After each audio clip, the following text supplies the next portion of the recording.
Good morning, New Life family. This is your daily chat with a pastor.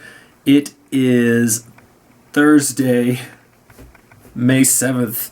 It's getting harder and harder to remember what day it is and what date it is, and so I always have to check these days. Maybe you can relate with that. Well, anyway, today, why don't we talk just for a few minutes about salvation, the gospel, the good news, and it's news about what God has done in human history to procure and provide a salvation for his people. As Romans chapter 1 says, "For I am not ashamed of the gospel." What is the gospel? It is the power of God for salvation to everyone who believes, first to the Jew and then to the Greek. The whole Bible really tells the story of God's work in salvation, in saving his people. And what we want to highlight today is the reality that the Bible refers to salvation in different tenses, referring to God's past, present, and future work in redemption. And so it's interesting and important to recognize that salvation can be seen in the past tense, present tense, and future tense.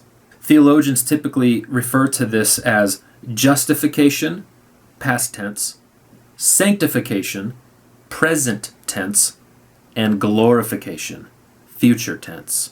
Justification, sanctification, glorification.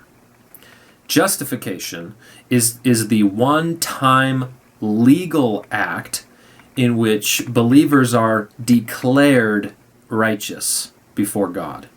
It's a one-time act. You can't continue getting justified.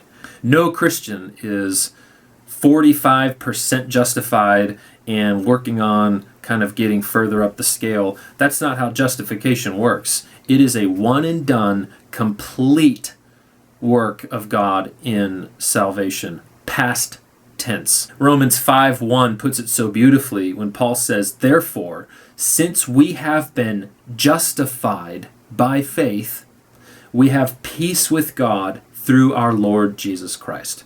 And so this past tense work of salvation, known as justification, secures our peace with God.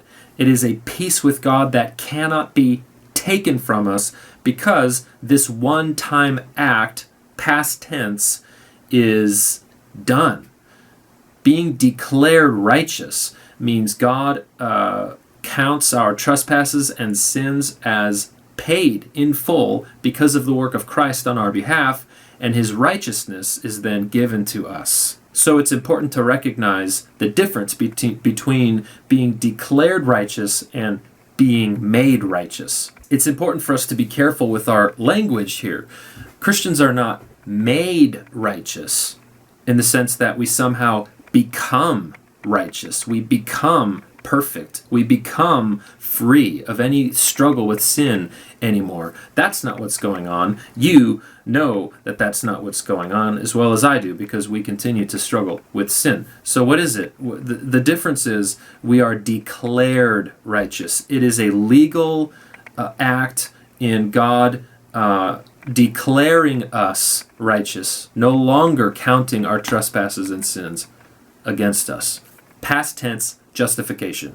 Then there's sanctification, God's present tense work in our salvation. While justification is salvation from the penalty of sin, sanctification is salvation from the power of sin.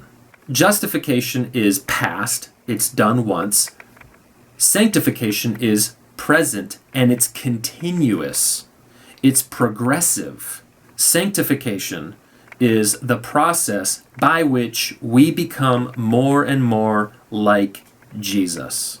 And so in that way, sanctification is cooperative, where God is working and the believer is working as well, not to earn their salvation. God did that in justification, but rather to fight against his flesh, to fight against sin, and continue striving after holiness. And so sanctification is the present tense of salvation.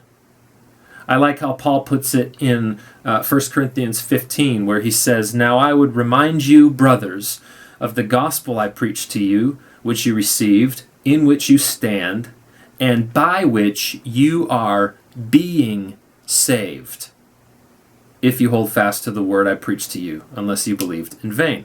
And so Paul refers to the gospel in that passage as that which we are being saved.